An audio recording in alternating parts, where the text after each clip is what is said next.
Для того, чтобы приобщаться, причащаться этой святой водой каждый день на голодный желудок утром, вначале человек пьет святую воду и, взяв просфорку из церкви, утром вкушает ее.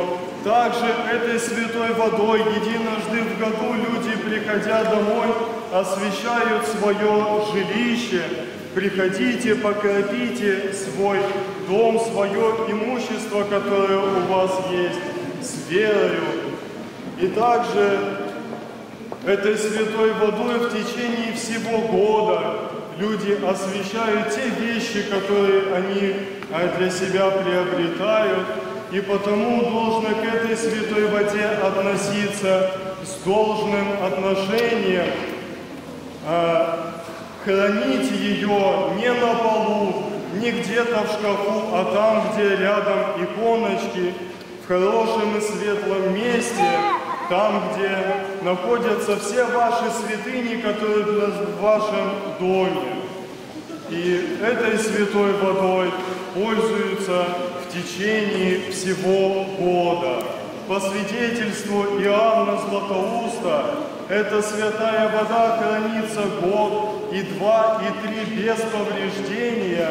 И очень важно, чтобы люди относились к этой великой святыне не с каким-то магическим действием, что нужно покропить и все в твоей жизни наладится, но с великой верой в то, что благодать Божия, действующая во святой воде, будет действовать во освящении наших душ, в исцелении души и тела, потому как благодать Божия, она, не изменяя естества воды, ее химического состава как такового, она наполняется, эта вода, благодатью для освящения всего, что нам Бог дает. А освящение, слово «святость» как таковое, есть некий акт передачи своего имущества, того, что у тебя есть на служение Богу.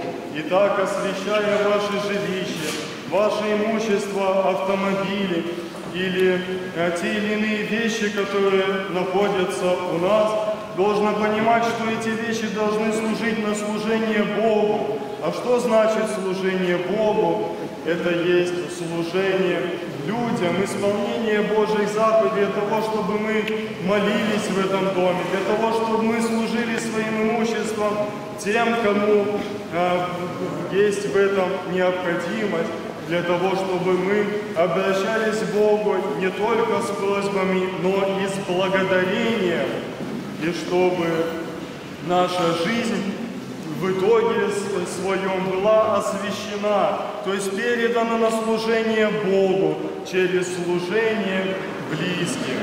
Сердечно, братья Собора, всех вас поздравляет с этим великим мироспасительным днем Богоявления Господня.